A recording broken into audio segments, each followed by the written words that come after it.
اور بھاری پڑ گئے جاوید اختر پر. نمبر ایک بات بالکل صحیح ہے لیکن اس کا کچھ پہلو ہے. کس طریقے سے؟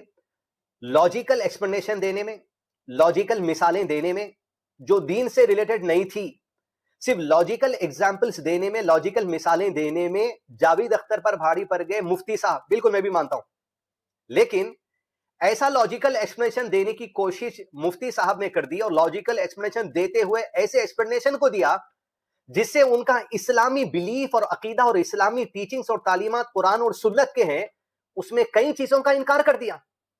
یہ کون سی دلیل اور کون سا ڈیبیٹ آپ نے کر لیا, سمجھ کے باہر ہے کہ جاوید اختر ایک ایسا انسان ہے جو صرف لاجک کو مانتا ہے, قرآن اور سنت کو نہیں مانتا. تو آپ یہ فارمولا اپنائیں, جب جاوید اختر لاجک کو ہی مانتا ہے, لاجک سے ہی اس کو جواب دیا جائے گا, تو پھر دعوت کہاں گئی؟ وہ قرآن کو کہاں پیش کیا آپ نے, سنت کو کہاں پیش کیا آپ نے, نبی صلی اللہ علیہ وسلم کا عقیدہ اور ایمان کہاں پیش کیا آپ نے؟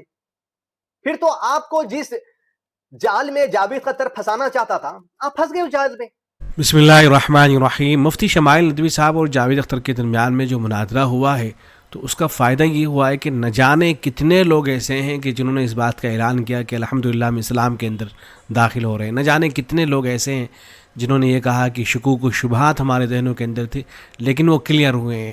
اور اس کو شہرت تو اتنی زیادہ ہو گئی ہے کہ صرف ہندوستان, پاکستان, بنگلہ دیش اور وہ ممالک جہاں اردو زبان بولی جاتی ہے وہیں اس کو شہرت حاصل نہیں ہوئی ہے, بلکہ ایسے علاقوں کے اندر بھی کہ جہاں اردو زبان بولی ہی نہیں جاتی ہے وہاں بھی یہ مناظرہ جو ہے مشہور ہو گیا ہے. میں نے دیکھا کہ بعض رات نے فلسطین سے ویڈیو بھیجی ہوئی تھی, فلسطین کے اندر جشن منایا جا رہا ہے اس ویڈیو کے اوپر اور اس گفتگو کے اوپر.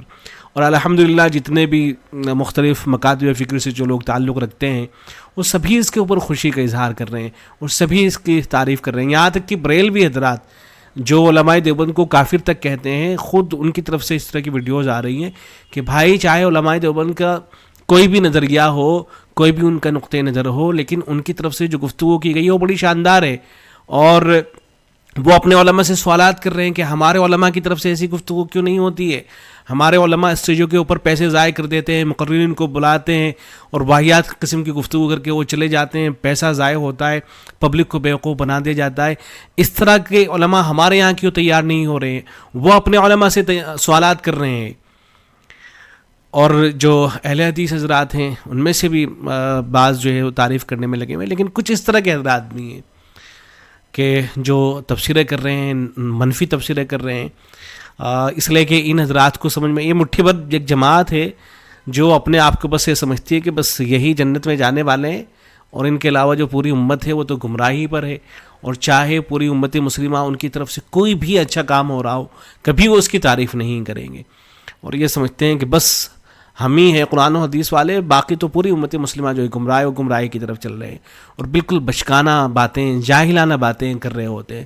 اب یہ کوئی آدمی ہے, میں تو جانتا نہیں ہوں, اس کی ویڈیو پہ ایسے ایک دو اور لوگوں کی ویڈیو بھیجی جو اپنے آپ کو اہل حدیث کہتے ہیں, اہل حدیث, اور یہ کہتے ہیں کہ ہمارا جو منہج ہے وہ بالکل جو ہے صحیح ہے, قرآن و سنت کے مطابق ہے, ہم تو سلف جو ہیں ان کی پیروی کرنے والے, اس طرح کی باتیں کر رہے ہوتے ہیں. لیکن اس مناظرے سے اتنے زیادہ تل ملا گئے ہیں یہ لوگ, یہ مٹھی بھر جماعت ہے, تو اس طرح کی گفتگو کرنے میں لگی ہوئی ہیں. رات بھر اس آدمی نے بیٹھ کے سوچا ہوگا کہ لوگوں کے درمیان میں ایک مثبت پیغام جا رہا ہے. خود ہمارے نوجوان ہم سے سوالات کریں گے کہ بھئی آپ لوگ کیا کر رہے ہو, دیوبندی علماء وہ تو مناظرہ کر رہے ہیں, ایسا آدمی جو کفر کا, الحاد کا چہرہ سمجھا جاتا ہے اس کو خاک آلود کر دیا ہے, تم کیا کرنے میں لگے ہوئے ہو, سوالات کریں گے. تو انہوں نے ایک شوشہ چھوڑ دیا ہے کہ دیکھو اس کا تو نظریہ ہی صحیح نہیں ہے, اس کا تو عقیدہ ہی صحیح نہیں ہے, اس نے قرآن و حدیث کہاں پیش کیا, اس نے تو عقل والے گفتگو کر دی ہے, اور یہ تو گمراہی والی بات ہے. اس طرح کی باتیں, حالانکہ اگر تھوڑی سی بھی عقل ہو اس آدمی کے اندر جو یہ گفتگو کرنے والا ہے تو بلکہ کچھ میں مثالیں دے دیتا ہوں, اس کی بات سمجھ میں آ جائے گی. انصاف سے پوچھا جائے کہ آپ یہ بتائیے کہ اگر آپ کسی منکرین حدیث سے گفتگو کرنے کے لیے جائیں گے اور اس سے مناظرہ کریں گے, مباحثہ کریں گے, تو کیا آپ جو ہے اس کے سامنے حدیث پیش کریں گے اور یہ کہیں گے کہ دیکھو حدیث کے اندر لکھا ہوا ہے, حدیث کے اندر آیا ہے, اس لیے آپ حدیث کو مان لو؟ تو کیا کہے گا وہ جواب میں؟ وہ یہ کہے گا کہ تمہارا دماغ خراب ہو گیا ہے, تمہارے اندر عقل ہے یا نہیں. ارے بھائی میں جب حدیث کو مانتا ہی نہیں ہوں تو آپ میرے سامنے حدیث کو پیش کر رہے ہو. آپ کسی ایسے شخص سے جا کے گفتگو کریں کہ جو نہ قرآن کو مانتا ہو نہ حدیث کو مانتا ہو، پھر آپ اس کے سامنے قرآن کا حوالہ دے رہے ہو، تو کیا کہے گا وہ جواب میں کہ تمہارا دماغ تو صحیح ہے، میں جب قرآن کو مانتا ہی نہیں ہوں، حدیث کو مانتا ہی نہیں، تو آپ میرے سامنے قرآن و حدیث کیوں پیش کر رہے ہیں؟ تو جاوید اختر کے سامنے اگر قرآن پیش کیا جاتا اور یہ کہا جاتا کہ دیکھو قرآن کے اندر یہ بات لکھی ہوئی ہے، تو جاوید اختر کا جواب کیا ہوتا؟ وہ یہ کہتا نا کہ بھائی قرآن چھوڑ دیجئے، میں دنیا کا کسی مذہب کی کوئی کتاب نہیں مانتا ہوں، آپ میرے سامنے قرآن کیوں پیش کر رہے ہیں؟ تو اس آدمی کو اتنی موٹی بات بھی سمجھ میں نہیں آ رہی ہے کہ جب مناظرہ ہوتا ہے، مباحثہ ہوتا ہے، گفتگو ہوتی ہے، تو گفتگو کے درمیان میں وہ دلیلیں پیش کی جاتی ہیں جو سب کے نزدیک مسلم ہوتی ہیں، جس کو سب مان رہے ہوتے ہیں. فریقین جو ہے جو گفتگو کرنے کے لیے بیٹھے ہیں، جو دونوں کے یہاں مسلم دلیل ہوتی ہے اس کو پیش کیا جاتا ہے، تبھی تو بات بنتی ہے. تو جاوید احمد جو جاوید اختر ہے وہ اور ایسی جتنے بھی ملحدین ہیں وہ کسی مذہب کو ظاہر نہیں مانتے، تو اب ان کے سامنے آپ یہی تو گفتگو کریں گے نا کہ آئیے عقل کی روشنی میں سمجھنے کی کوشش کرتے ہیں کہ خدا کا وجود ہے یا نہیں. اگر خدا عقل سے جو ہے اگر یہ بات سمجھ میں آ رہی تو ہم سب کو ماننا چاہیے، سمجھ میں نہیں آ رہی ہے تو پھر جو ہے آپ کی طرف سے جو دلائل پیش کیے جا رہے ہیں ان کے بارے میں غور کریں گے. تو مفتی شمائل ندوی صاحب نے یہی کہا. مفتی شمائل ندوی صاحب کے آپ جملوں پہ غور کریں، انہوں نے آدمی مناظرے کے دوران بعض مرتبہ اس طرح کے جملے بول دیتا ہے جو قابل اعتراض ہوتے ہیں، لیکن یہاں تو انہوں نے نپے تلے جملے بولے ہیں، انہوں نے بہت احتیاط کے ساتھ گفتگو کی اور یہاں تک کہا کہ آپ اگر جو ہے کوئی اس طرح کا جملہ، کوئی آپ اس طرح کی دلیل پیش کرتے ہیں، کوئی اس طرح کی یقینی دلیل پیش کرتے ہیں کہ جو عقل کی روشنی میں خدا کے وجود کا انکار کرنے والی ہو، تو یہ نہیں کہا کہ میں پھر جو ہے مذہب اسلام کو چھوڑ کر تمہارا مذہب جو ہے قبول کر لوں گا، بلکہ مفتی صاحب نے کہا کہ میں جو ہے غور کروں گا، دیکھوں گا، اور ساتھ میں یہ بھی کہا کہ مجھے پتہ ہے کہ کوئی اس طرح کی دلیل پیش نہیں کی جا سکتی ہے، لیکن پھر بھی اگر کوئی آپ اس طرح کی دلیل پیش کر رہے ہیں تو میں اس پہ جو ہے غور کروں گا. غور کرنے کا مطلب یہ ہوتا ہے کہ اس کا جواب دیں گے کہ بھئی یہ جو ہے بات صحیح نہیں ہے اور یہ بات کسی بھی طرح سے صحیح نہیں ہو سکتی ہے.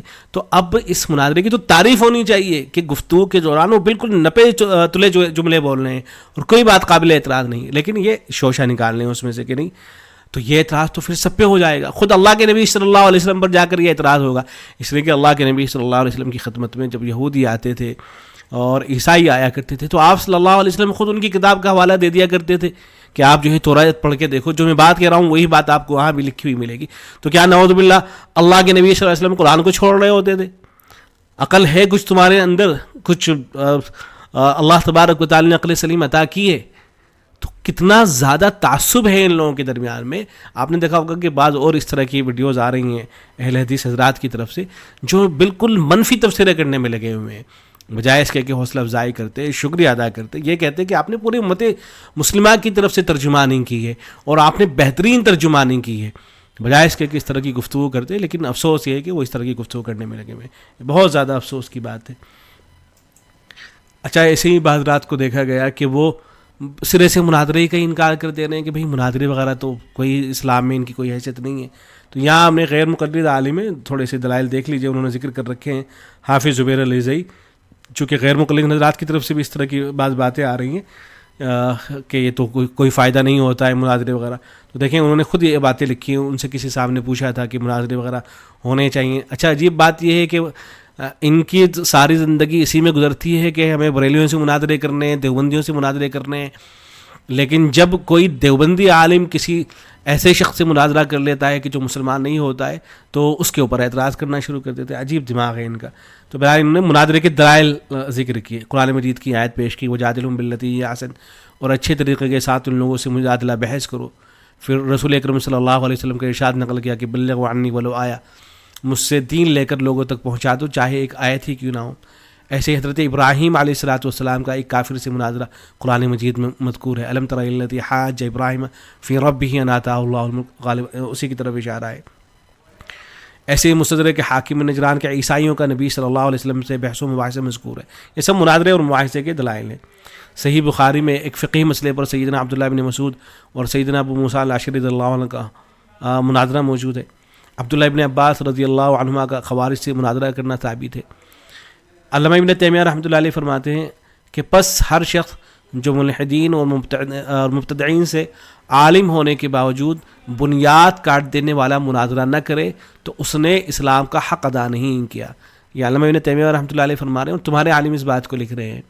تو مفتی شمائل ندوی صاحب نے تو اسلام کا حق ادا کیا ہے علامہ ابن تیمیہ رحمۃ اللہ علیہ کے بقول.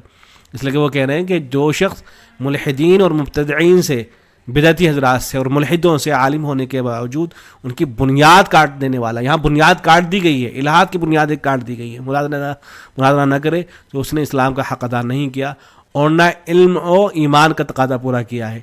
اس کے کلام سے دلوں کی شفا اور اطمینان حاصل نہیں ہوتا اور نہ اس کا کلام علم و یقین کا فائدہ دیتا ہے.